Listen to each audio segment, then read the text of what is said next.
Hey guys, welcome back to now our episode number 4 of No Quitters podcast with Dan Ray and Venny Saucedo. So today, guys, we have a special guest. Here is someone that is building 2 cities in Georgia. Like, I know developers that build houses and an ADU projects, or something. an ADU, but this guy's building 2 cities, guys. It's like over 10,000 homes. And so without further ado, Erick Elegado, welcome to the show. Thanks, man. I'm glad to be here, and I'm excited to share some knowledge, insight, mindset stuff. So you're accomplishing big things right now, man. Like who gets asked, hey, do you want to build a city? Like that doesn't just start from there, right? And your success right now is great, right? But it didn't start here, right? Can you walk us back to like how was it like growing up as Erick? Oh wow. Well, I'm the oldest of 4 kids. Okay. My dad was an immigrant. He came here from the Philippines. I would consider he was like a slave. Wow. What year was that? In the 1960s, maybe 59, Wow. 58. Wow. So he was in the Philippines. Mm-hmm. He was 6'2", which is tall for a Filipino, right? So he got a lot of attention. Super tall. Yeah. So he got a lot of attention, and he was Corps Commander of the Philippine Army. He was a professor at a college.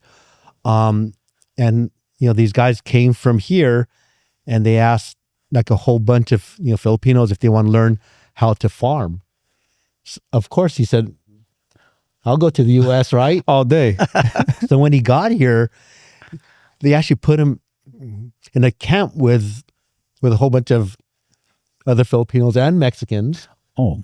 And he worked in the farm. They actually used him as labor. And probably paid him nothing. And paid him nothing, right? And they're at a camp and all that. In What state was that in? here in California. Okay. Salinas. Oh, wow. He farmed up in north. Delano, Central Valley. Yeah. Central Valley, right? So he did that, and then he met my mom. Her dad was in the U.S. Army, so she was a citizen. And then I don't know what happened, but my dad became a citizen because of me, right? They got married. I came, and he became a U.S. citizen. Oh, that's great. Then after that, how was it like growing up? You went to school or? We went to school, so I grew up there, and then we moved to Hawaii.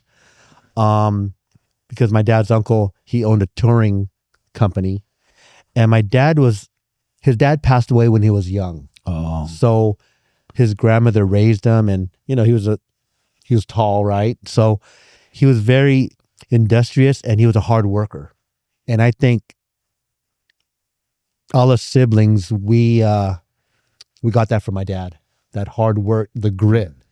So we went there, and then so before we went to Hawaii, so he was a U.S. citizen. So he worked at Firestone, The tire place. Yeah. And then something happened. Then he moved to Hawaii, and then he was helping his uncle with the tourism, and then he got his insurance license. Oh. So he sold life insurance. He went into sales. He went into sales, and he learned, like how to sell insurance. He was like part of the round table. I remember him getting all these awards. And then his sister lived here in San Diego.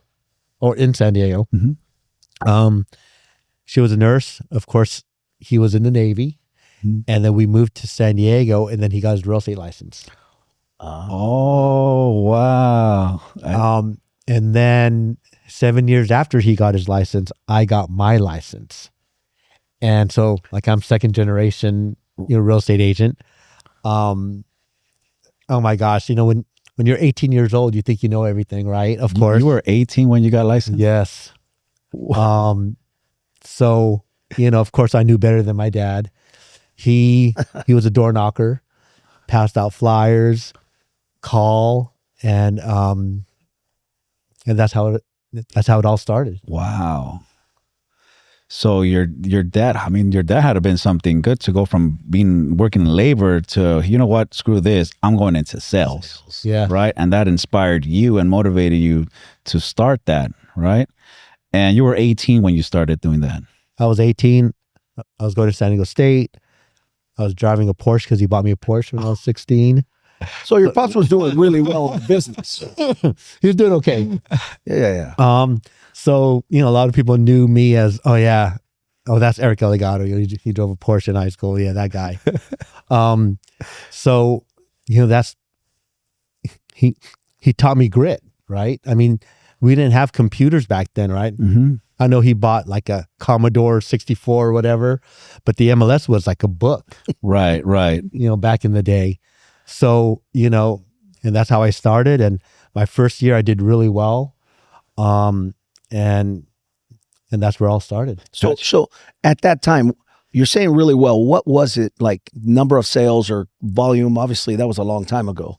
In 1982, I made over 150 grand. In 82. And Yeah. the average sales price was probably 40 grand.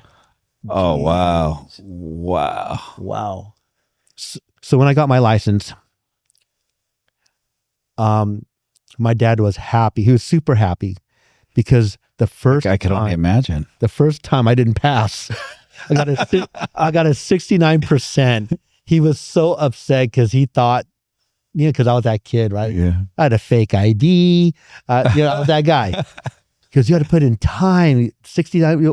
It was only 1.5 questions you missed it by, right? Mm. So I got my license, and you know, and that was the beginning. Got you. So you did a lot of door knocking, all that stuff. You remember going with him door knocking? Yes. Well, when we were like 12 years old, me and my siblings, we would pass out flyers. We didn't door knock. So we would pass out his flyers Oh, I house see. to house. So there's a community in Like on weekends or any day? mostly weekends, Mhm. but for sure holidays. You know, all my friends were playing and we're passing out flyers, right? But our reward was McDonald's, was a big deal back then, right? Yeah. So, you know, my dad had some cheap labor, you know, with all my siblings, but Yeah. it was Passed fun. out flyers for a Happy Meal. Yeah, that's right. That's right. Okay. And then after that, how long? Because you had tremendous success, right? From there, when will you say was like your first time? Like, man, I really made it here. This is where I belong. Whew. That's a great question. So I never really thought I made it. Even, one of my goals was to buy a Rolls Royce, of course. Mhm. And, when I got it, I felt satisfied, but I never really felt like I made it. Right. Got you. So, back then, one of my goals was to do 1,000 deals. Like I never reached it, but I got close. Yeah. Right. Damn 880 close. Yeah. 884 deals, but still, In 1 year. Yeah. 884. but still, I just never felt like I arrived. So, I have this affirmation Mhm. every single day, and I say, I'm perfect where I'm at, and I'm eager to be better, or I'm eager to go forward. Right. Got you. So, Where'd you get this affirmation? I don't know, but because I've been coached by some amazing coaches, Mhm. and one thing that really sticks in my mind is, if you think you've arrived, you're done. Yes. Because once you think you arrive, you think you know it all, or right, there's no next level stuff. Got it. And in life, you only arrive in heaven. Yeah. Yeah. That's true. Right? That's true. And so, Wow. I'm going to be 61 years old, and I'm still a student of this game. It's very interesting that you say that, because a lot of people, especially a lot of the listeners that we're trying to target, at 16, 17, 18, 19, 20, they think they know it all Oh my God. we're in the information world, right? And technology overload, right? They kind of just read something and they act like they know it, and they act so much like they know it that they're willing to fight for it, you know? Right. What made you different? You know, it's all about exposure. Like I'm here, of course, you know, Absolutely. you invited me here. It's, I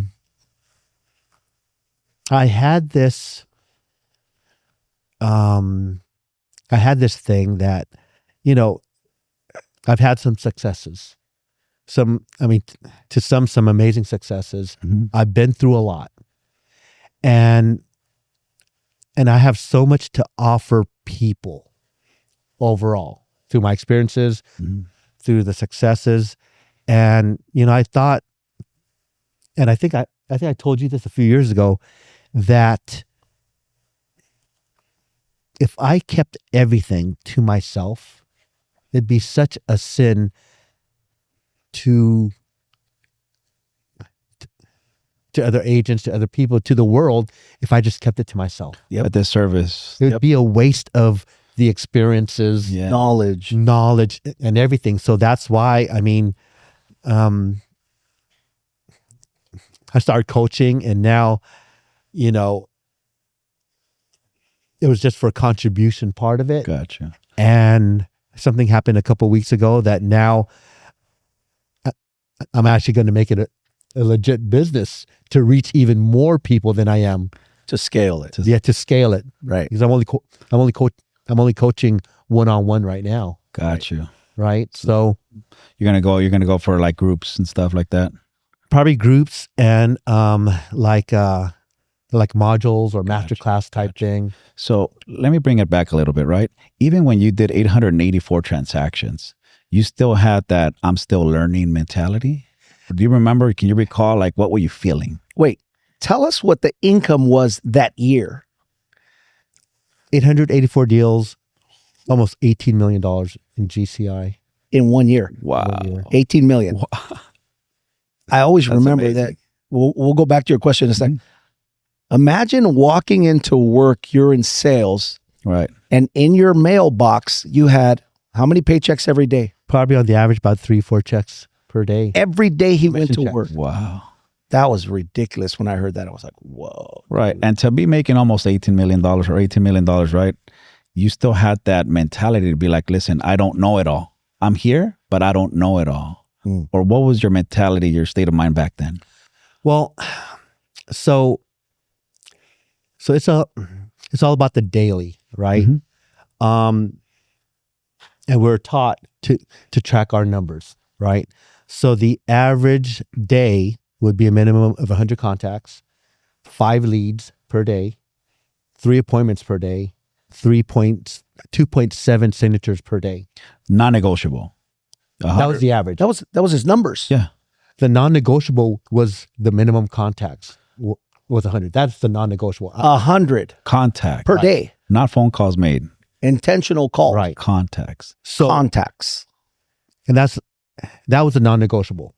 But everything else, you know, there's some days I got 0 lead. There's some days I got 20 leads, right? Right. But those were the numbers. So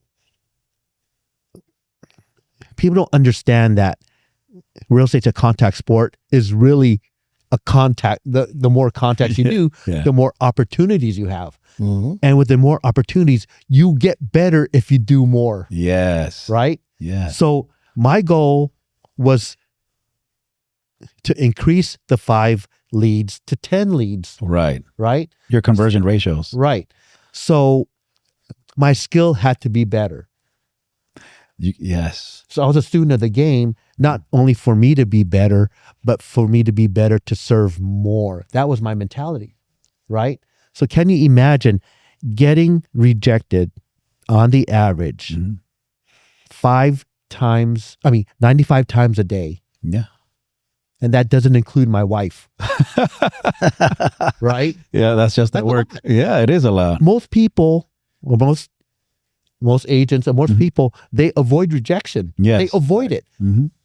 But for me, why I leveled up was one of my other affirmations was, I have to get rejected at a high level. Yeah. That was You wanted to get rejected ASAP. right. Right. As soon as I get rejected, I'm going to move to the next call and the next call and the next call. But eventually I'm going to get a yes. Success comes from the more rejection, especially in sales. Yes. The more rejection, the more successful you'll be. Right. And there's a lot of people that are too afraid to even jump on the phone because of a rejecting that hasn't even happened. That's right. Right. They avoid it. Yeah. So Eric, to get to the level of mastery that you reached, how much of preparation would you put into your day as far as like role playing, practicing? Because I know that was in your schedule. Oh, a lot. So, and in fact, I just had this discussion this morning. So we don't know how we're going to wake up every single day. A bad mood, a great mood, an okay mood. We just don't know. Or even at all. Or at all. Yeah. Or at all. Yeah. Right? So that's a good point, because every time I wake up, I open up, thank you, Lord. Exactly. Right. Thank you for this day. Yes. Thank you for this breath, right? Mm-hmm. So I learned that you could control who you are being by doing the things that make you feel better, right? So then I have this morning mindset exercises that I do every single day. Been doing it for years.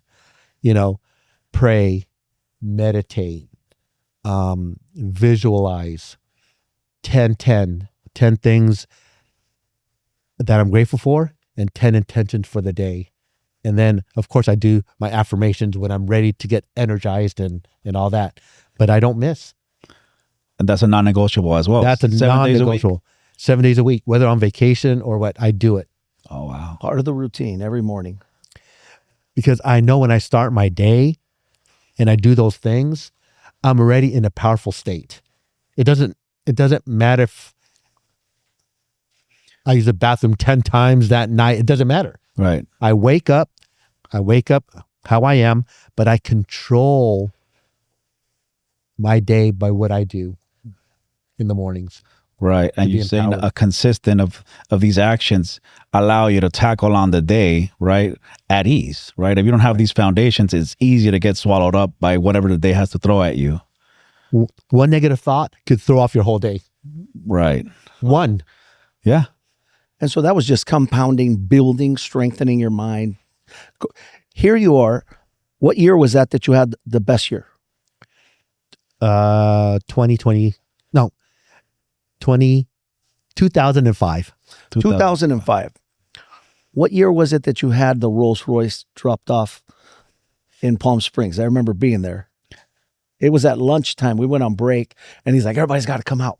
I think it was 2003. There was a flatbed waiting outside with that Rolls out there. No, I think the Hummer was 2003. I think it was the year after. 2004. Yeah. That's amazing. I mean, you had all these experiences, right, that a lot of people just dream of, right? But like I said, it didn't always start there. I mean, just from your upbringings, your father came here basically, like you were saying, like a slave, Yeah. right? And he was working in labor jobs. And then from there, he's like, you know what? I'm going into sales, right? Can you imagine your father never went into sales and stayed in labor? As a laborer. Yes. I mean, that decision, Mm-hmm. right, was so huge because now my two sons are in the business. Yes. So that one decision, Changed everything. third generation real estate. That's right. And that just shows how our actions affect the rest. Right. Right. And who we are around, we become like. Mm-hmm. 100%. Proximity is everything. Mm-hmm. So here you are, you always grew and expanded in your business and growing in income and everything. And then did you ever, that was just success after success after success. I can't even ask, was there ever a time you wanted to quit? Because you were just thriving, right? There's so many times I want to quit. Let's hear about that. It's hard. It's hard. Like, rejection is hard. Right. Being disciplined is hard. Yes. Making 100 contacts minimum is hard. Yeah. It's hard. Yeah. Dude, 100 contacts. Sorry, Eric. 100 contacts a day, 5 days a week. That's 48,000 conversations a year. How can you not succeed if you're talking to that many people? Right. How did you arrive at on those numbers? Like, hey, I got to make 100 calls. So real estate's a contact sport. Mm-hmm. The more contacts, I mean, now technology, Right. we talked Right. about that earlier. Yeah. Technology is off the chain. Yeah. But organically, And they don't have to use the white book or the white right, pages. right? Organically, to do that, you become resilient. Right. Like it was like brushing your teeth. Right. The effort is less. Yes. It doesn't become brainless, but the conversations become more fun because the more skilled you are, Right. it becomes a game. Right. So when you start, you're new, you don't have the skill, so you have to put in the time to make up for the lack of skill. But once your skill starts going up, the number of contacts, instead, as opposed to converting 5, now you're converting 10 or 15, and your conversations are getting deeper, faster. Right. Yeah, okay. The skill set, It's a right? skill set. Yeah. Repetition. I don't know if Kobe said this, but repetition is key. Yeah. Then it becomes a no-brainer, and then the ego doesn't matter. Like, I don't feel like prospecting. Like, no, that's what you do, right? Yeah. Those things actually go away. Exactly. And so let's just say, because a lot of people right now, especially in our industries, right, they'll dial for maybe a day or maybe a couple hours. Not 2 days is like out of the blue. A week, they don't do that. Unheard of. Unheard of, right? But you're dialing every single day For years. for years, right? What made you say, you know what? Even though I'm getting rejected, and maybe the first day, because I remember dialing myself, I didn't get shit for like a week or two. I didn't get anything, right? What made you be like, you know what?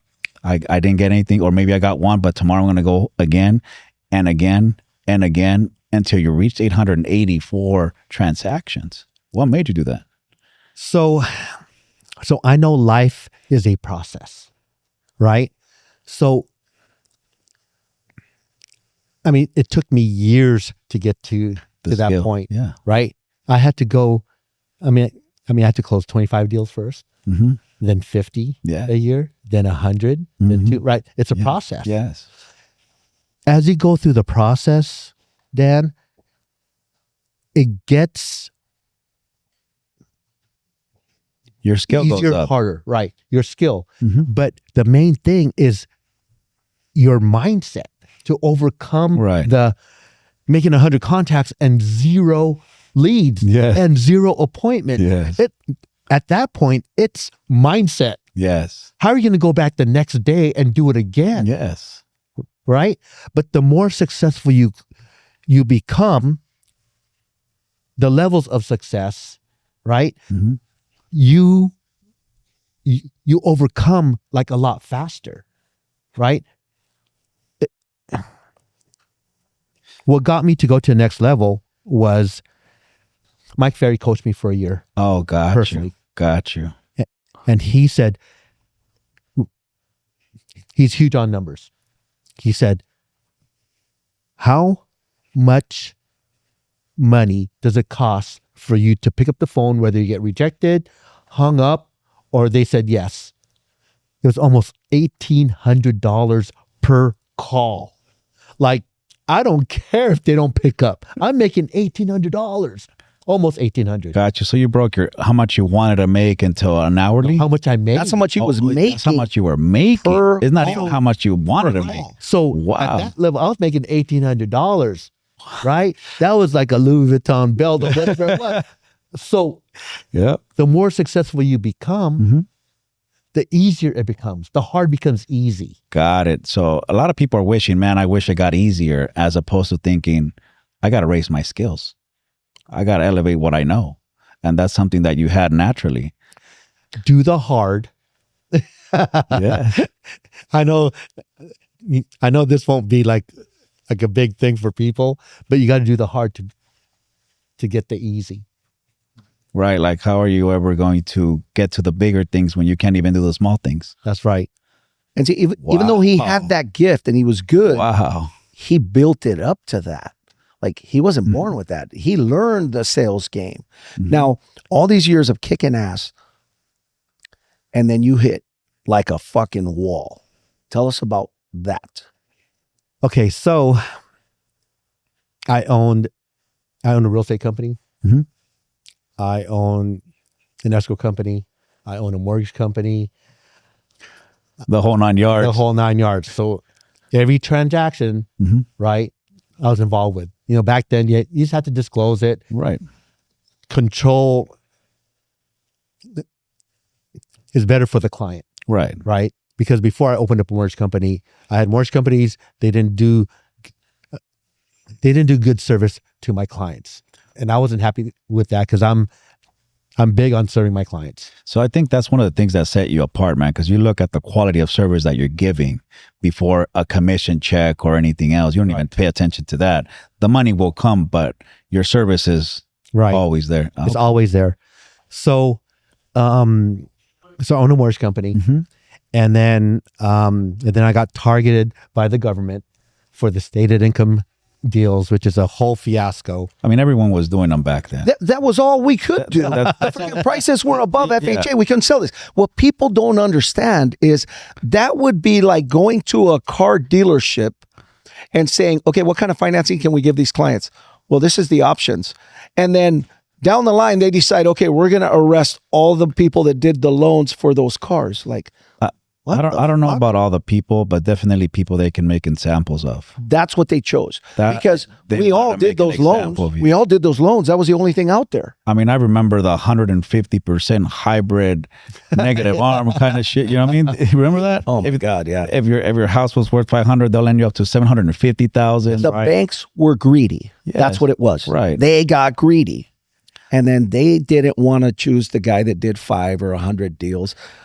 Let's do the guy that did 880 something. That way, it's an example. We're going trying after to do him. something. And I was all over the place, right? Back then, You were not. organic, right? Like 250 bus benches, grocery carts, dividers, right?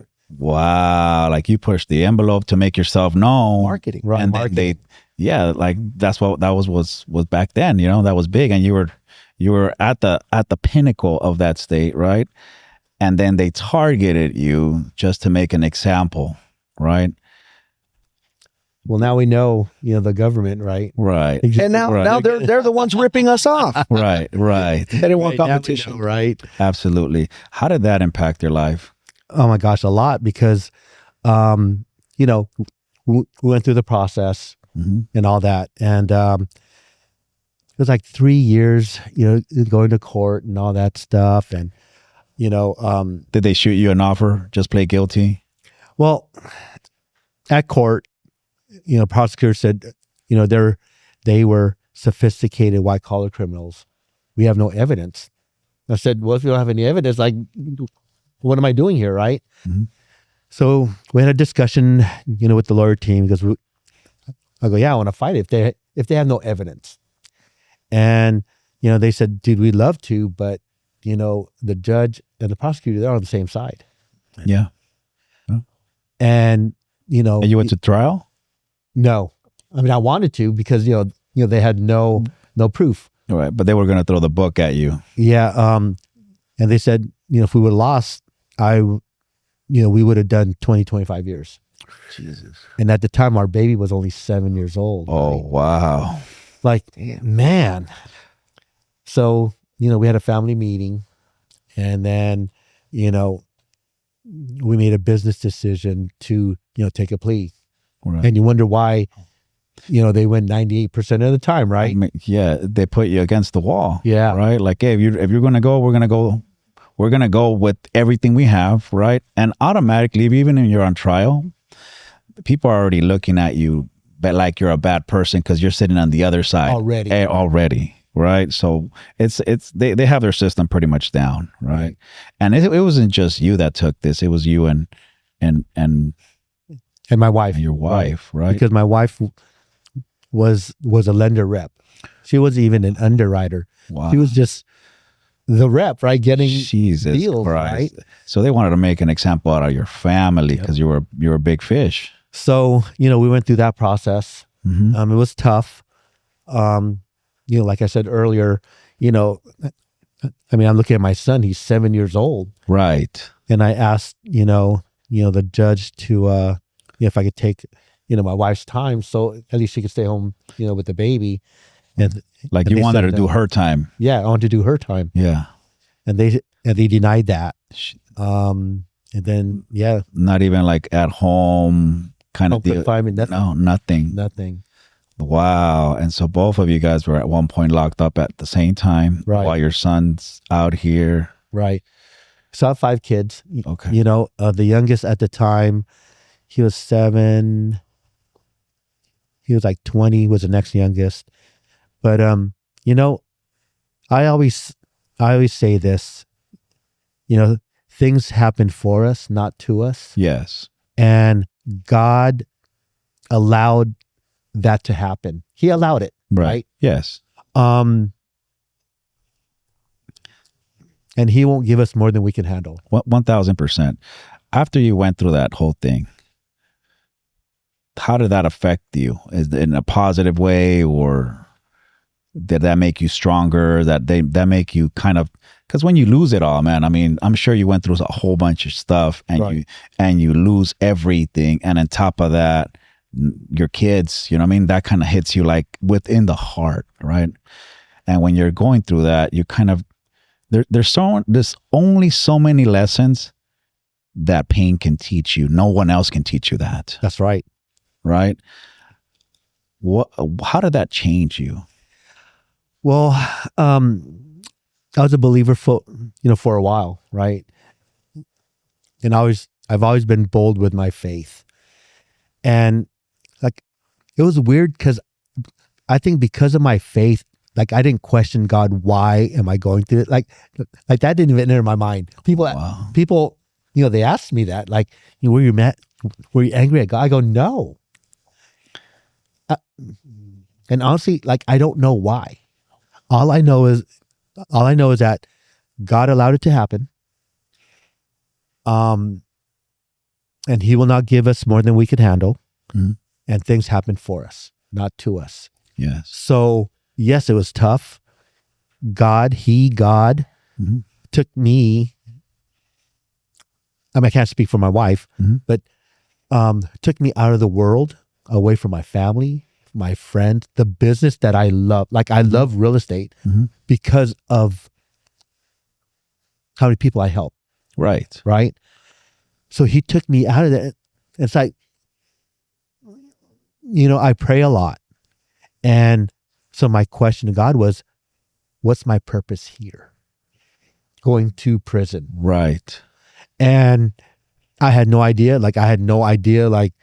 You see all the horror stories about prison and all that other stuff. Like I had no clue. Yeah. But I just hung my faith on him.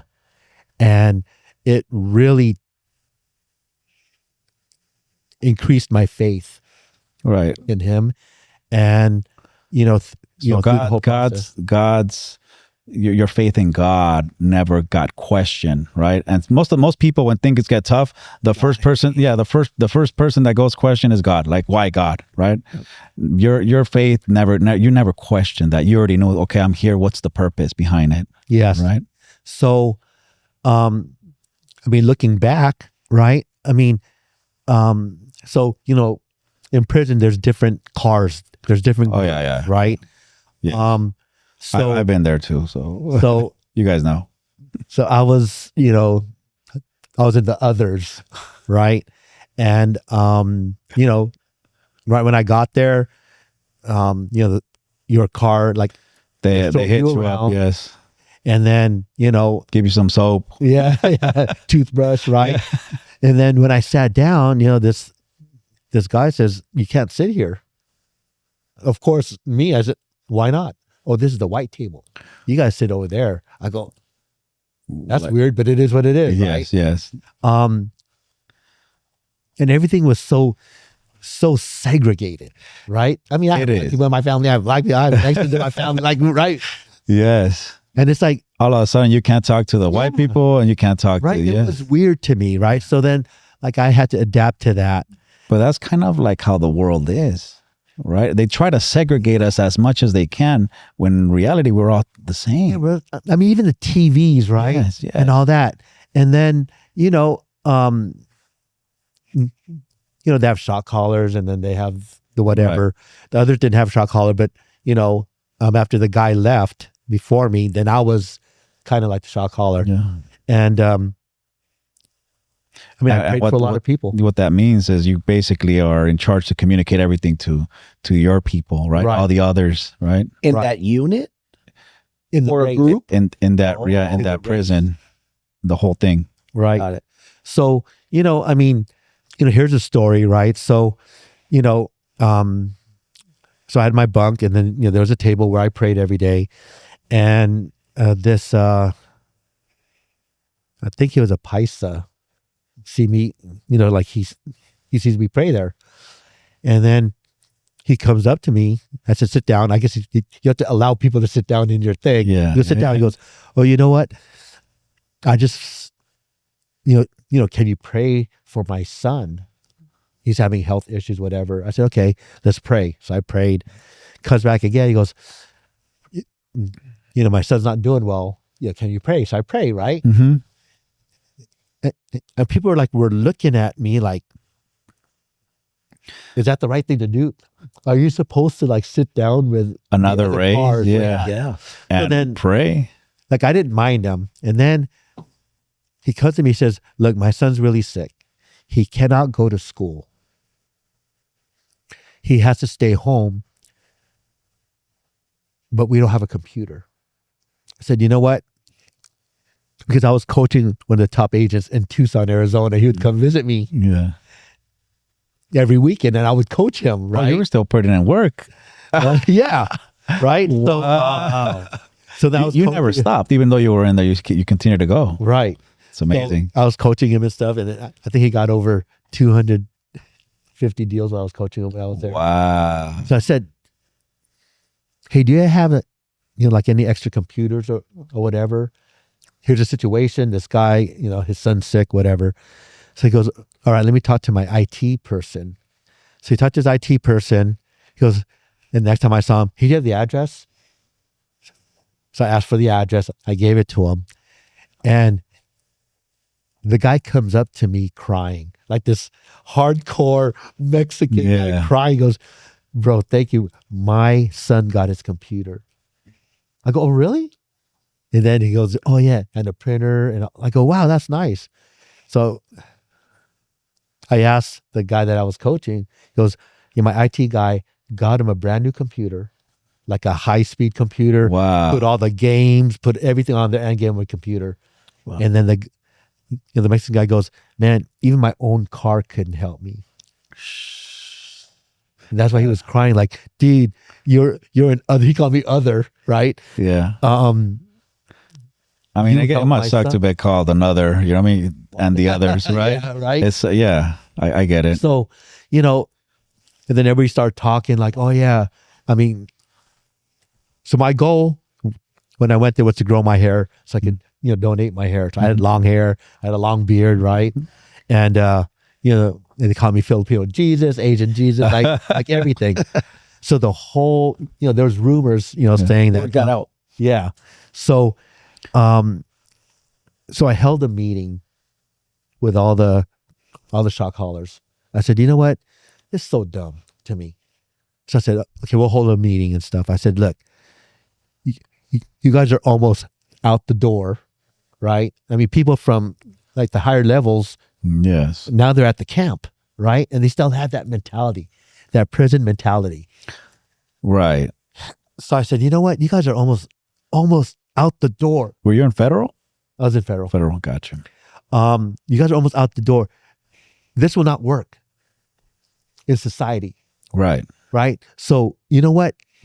We all live together. We should all share. Like the Mexicans, they run the kitchen. We run all the recreation.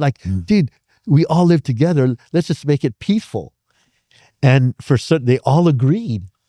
Really? Oh, wow. They all agree. Unheard of. And then the case manager goes, man, what was that meeting? Because everybody, like the whole camp changed. And I think that's why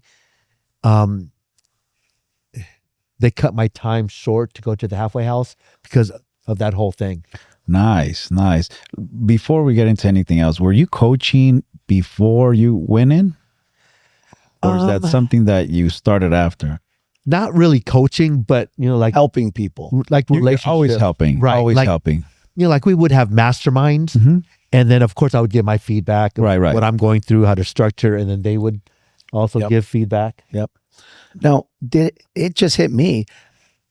Has it ever occurred that maybe this all happened because something bigger needed to change and you made something happen that never would have happened? Right. And maybe God's impacted their lives in a different Well, sometimes when Yes. you lose everything, you find yourself, right? And what you're saying right now, it makes sense because you have a purpose, right? Right. And you find your purpose where you can move, and your voice and the way you speak and the way you are and just where you're at vibrating and everything affects everybody around you, right? That's amazing. But yeah, so that's a story in there. I think my purpose, what God had me in there, was to pray for people, and that was a perfect example. Yeah. And to enlighten people's lives. Like, there were some companies that came, for like a job fair, and there's this guy. He was a white guy that's, I don't know, he's been in for like 20 something years. And I coach him to interview, right? And he actually got the job. Wow. So when he got out, he actually worked at a parts store, Wow. an automotive parts store. Right. So, God used me Yes. as a tool, which is one of my affirmations every day. Yes. Use me as a tool to help others. people. And so you straightened your coaching business after you got out. Well, it's not really a business yet. Got it. I decided a couple weeks ago that I'm going to make it a business. No. But in the beginning, it was just out of contribution, Right. right? In the beginning. But now I decided it's going to be a business. Wow, that's amazing to hear. So I can reach out to more people. Right. And just so people know and not know how to reach you, where can they find you? Well, I'm getting better on IG. So at the real Erick Elegado. Okay, that's where they will find you. Yep. Or, my cell number, 619-954-4099. Got you. Best way to get a hold of me. Got you. Now, let me ask a quick question. Mhm. Has there ever been a time when you were like, at the point of giving up? A specific story you can remember. Giving up,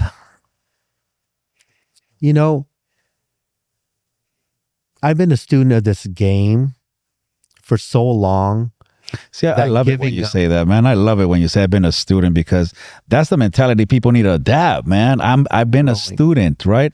It's so hard for people to be a student of anything, right? I love that. Right, thank you. That giving up is not an option, right? Mhm. Because like a lot of people depend on me, not only family, but people, right? Right. So to waste my experience, I Yes. guess, right? Yeah. Yes. Right? Because I believe your test is your testimony. Yes. Your test is your testimony. Yes. If people could learn from me and not having to go through the heartache of learning it, that's why the people I'm coaching, they're succeeding so much faster. Yeah. They don't have to go, 36 years. It's a shortcut. Right. Like I've been there and done that. There's some coaches who coach Mhm.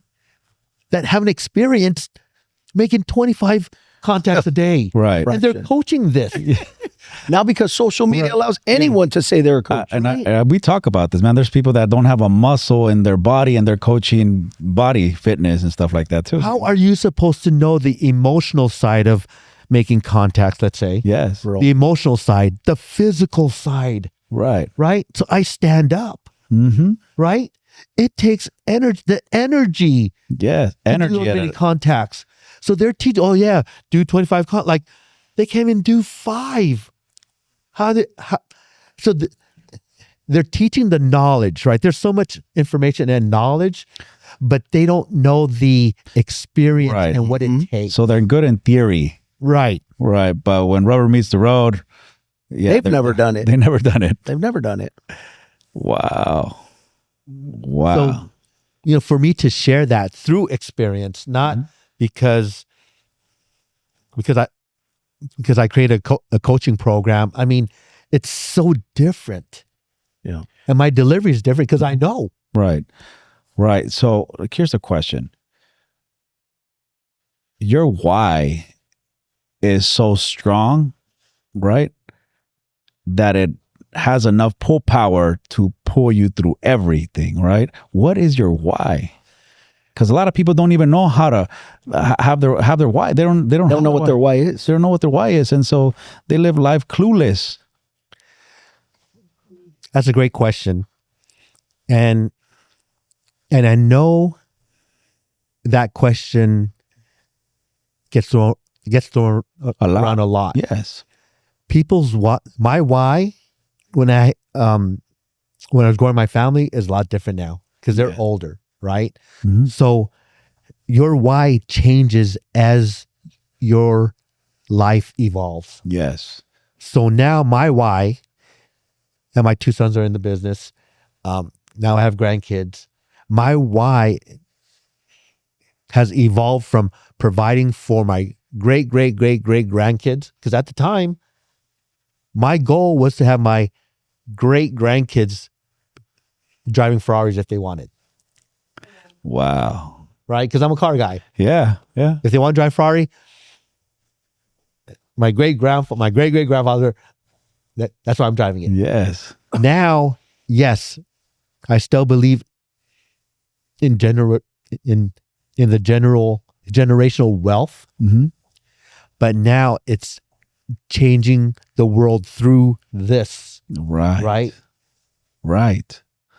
To have the mindset to not give up. I mean, there's so much mental, Challenges. challenges, right? Mhm. That if they just had the right mindset, they wouldn't have these challenges. Right. Like depression. Depression is just a label Right. that got deeper and deeper. Right. People get depressed because they got a flat tire. Depressed. Right. A flat tire? Yeah. There is no good time to have a flat tire. Yeah. You don't have time for that. Change it, call AAA if you have it, Mhm. change it and move on. Right. But they get so emotionally Attached. attached to the negativity, Yeah. and They some start people- compiling it. Right. And some people get addicted to that. It becomes their focus. Yes. And they get addicted to being depressed. And then they pop Wow. pills and they get addicted to the pill. Like, you know Wow. what? Change this. Change the label. Yes. It's easier said than done. Right? Mm-hmm. But you change the label. I wish more people would change the label on lead generation. Yeah. Right? Well, Yes. I mean, it's become a norm now. People will tell you, just do 25 contacts. Like that wasn't even a thought in our day. Right. That was like playing small. Right. Right. So you have a call center. I do. I do. You have people work the call centers. Yes. They call. Yeah. I don't know how much money they make, but they don't make as much money as a real estate agent doing the deal. At all. But they're they're happy 1,000%. because of the label. Yeah. It's the mindset that changes things. Yes. It's the mindset. It's the mindset that makes you ungrateful or makes you look at the bad in every good, right? The whole world's negative, right? Well, that's part of the reason why we started No Quitters, because everyone just tries once or twice and then they just Give quit, up. right? Sometimes they don't even try. They just think about it too much that they sold themselves out of it. That's right. They never even got started. Because they haven't been taught the process of thinking. Right. You know what? Now that you say that, man, I read this where it says most people remain poor because of their poor thinking habits, Yes, not poor working habits, because people work really hard. They just don't think. that's right. It's mindset. The key, I mean, on my Facebook page, it says mindset is everything, Mm-hmm. It is. right? 100%. It is. So when you learn how to, here's a key point. Mm-hmm. Clarity is key, Yes. right? If a thought doesn't serve you, you have the power to stop it and change it. See, that's the beauty of life, man. But people they're not aware of their thoughts. They just go through life not being aware of their thoughts. Right. That is the major thing. Right. I don't know if you heard of this or not, Benny, or you.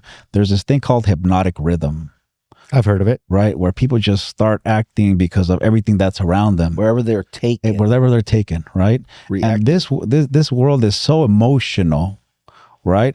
That when someone tries to speak any logic, you're looking like you think you know it all, or you're dumb, or you're this, or whatever it is, right? I mean, right now you dropped a lot of bombs. Faith in your life and in your career and your success has been a tremendous. God's existence never was questioned, even through being in prison and everything, right? Which is amazing, because some people, they like you said, they just have a flat tire. They're like, you know what? Fuck this. I don't want to go through this no more. Yep. Right? That's amazing to hear. So at one point, you never ever even questioned about quitting. You always had this grit, this dog inside of you that just fought. Ever since, that thing happened, Mm-hmm. I was humbled, right? And, with my faith, the Bible, talks about humble. Mhm. And this just happened a couple of weeks ago. Yes. Being humble with your faith is how it's supposed to be. Yes. Being humble doesn't serve the people around you. Being humble and bold does. Yes. Yes. Humble but bold Yes. is the key. Yes. So, and this just happened a couple weeks ago. Now, people talk, right? And, some information got back to me, like he's a has-been, talks about, all this Yeah. stuff. And you know what? That dog, seriously, like, It's out. it's on. Yes. Right? So, like I decided to make my coaching an actual business now. Yeah. Just being bold with business. Yes. Right? But it totally changed, because we need to be bold, not only for ourselves, but the people around us. Yes. To pull them up, Yes. not to lower yourself, to make them feel to better. fit in. Yeah, or to fit in. Yeah. Or to be accepted, Yeah. right? 100. Being bold is going to impact more people. Absolutely. Yeah. My coaching, I coach 8 people or whatever. But now I'm thinking, what if I could change 100 people's lives, 1,000, Yeah. 1,000,000 people, just, by this? That would be amazing, right? Yes. Yes, it will. So it just happened a couple weeks ago. So you discovered your purpose, and it sparked your life. Or you feel that spark again. You're on fire now. Wow. Yes. Oh my On God. fire. Wow.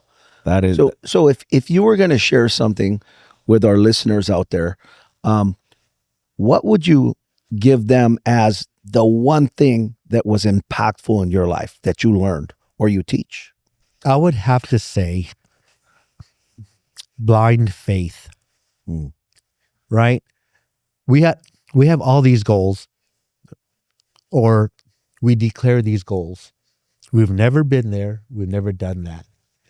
It's really, the stronger your faith is to reach your goal, Belief. it increases you to get there. Right. yes. Right?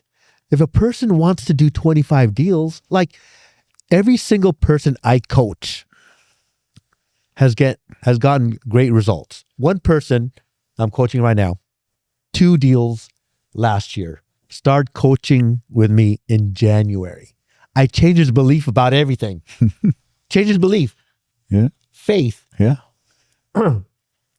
He's already closed 4 deals already This year.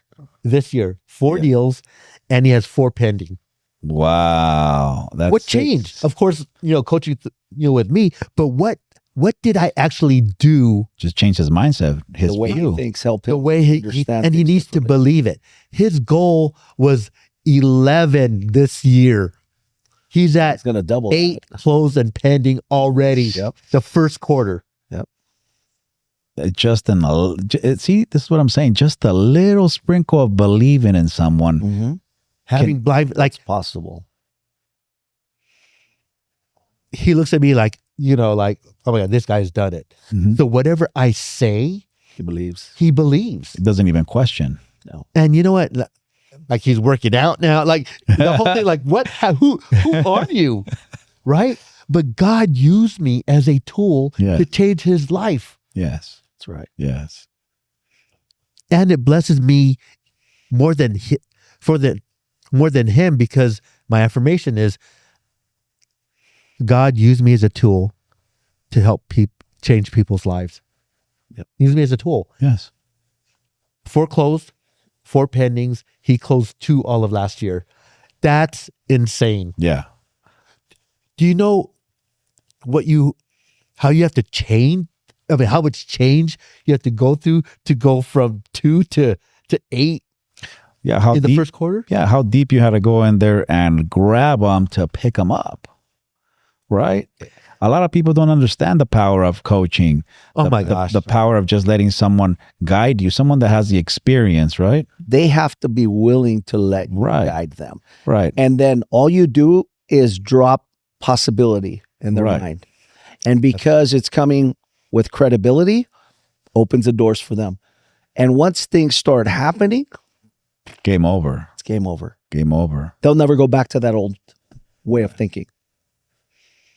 Fantastic, man. I mean, you dropped a lot of bombs, man. I mean, that's amazing to hear. Right here we have something where we ask our listeners, right? There's only 2 type of people, right? If you can go back and change something, would you? Or are you grateful of what you went through, because what you went through made you who you are right now? Which one are you? I wouldn't, I wouldn't change the hardest part of my life was going to prison. I would not change that. Can I tell you why? Sure. We want to know why. My kids were driving BMWs, Mercedes, and Porsches in high school. We're horrible parents. Behave, have good grades, right? Yeah. We had You were spoiling them. Yeah. Yeah. We I can't speak for my wife. I enabled my children. And that's not good. We have to allow them to grow and fail, and we're there to pick them up, Right. right? As a parent, when you have everything, you kind of rob them from that experience. Yes. True. So through failure, through hardship, you grow, Mhm. right? So the blessing, when me and my wife went away, I don't know about the baby because he was still young, but the older kids, they had to quit college, right? They had to work. They had to help support my son, their brother, right? Wow. And it was hard for them. Wow. Now looking back, right? Because it happened a few years ago. Mhm. Now they felt hardship. So now they're working hard. Now they understand. Now they understand. Yeah. Right? Yeah. Felt some pain. Yeah. Pain is usually good for you. I don't suggest to force the Right. pain, Yeah. but when pain happens, right, you grow. Yes. And growth is uncomfortable and pain is uncomfortable. Yeah. But the more pain you go through, the more successful, whatever you define success as, you get there because of through the pain of getting rejected. Yes. Most people avoid it. So what do they actually avoid? They avoid success. Yes. That without even knowing it. without even knowing it. Yeah. But because we're having this conversation, if somebody watches this and says, Shit, I'm avoiding something right now. yes, Maybe I shouldn't. and going full blown, right? Not tiptoeing around and just go full on. Full on. And you have to have the blind faith to do it. Blind faith. Blind faith. Before we finish off, can you define what blind faith is? Because a lot of people have a different interpretation of this. Blind faith, in my definition, is attaining something that you haven't attained before and believing that you will receive it, right? Mhm. So my goal was 1,000, right? Mhm. People thought I was crazy. Like, no way. Right. You know, Eric, you're talking out of your, you know what? Right. But faith is one thing, because a lot of people just pray for things, but never do anything about it. So faith and action go hand in hand. That's right. Right. When you put it like this, how you define it? Because obviously you just didn't sit around and just prayed for it. You were blessed and then you took action. So your faith is believing in something, Yes. right? Just like I'm a believer. Mhm. I have faith. Yes. I have faith that God will lead my steps. Mhm. That's blind. Yeah. How do I know that? I don't. I haven't met Jesus face to face yet. How do I know he's real? Mhm. Right? It's that blind faith. Yes. That the blind faith that you cannot be steered. Mhm. It's so solid, right? It's like Gotcha. air. We know it's real because we need to breathe it, Yeah. but we know it's there. We just know it. Yeah. We haven't seen air, Right. but we have the faith But that it it's keeps us alive. keeps it alive, right? Yeah. So does Yeah. that answer your question about Absolutely. faith? Yeah, absolutely. You got to have that undeniable belief that it's real. So now, because I've been through my experiences, I believe when I set something, I believe it's going to happen. With no doubt. It's just a matter of time, right? Yep. There's That's no powerful. there's no bad goals. There's only bad time frames. Right? Yeah. And we just be resilient and be strong and have that belief. Absolutely. That's it. Blind faith, guys. I mean, if there's anything you got out of that entire conversation, there was a lot of nuggets, was blind faith is key. Just explained it, and it's understanding that 100%. Amen. Eric, thank you so much. Thank you so much. It's a brother. pleasure. Thank having you for having Yes. me. Yeah. And once again, guys, if you guys want to follow Eric, where can they find you on Instagram? The real Erick Elegado The real Erick Elegado.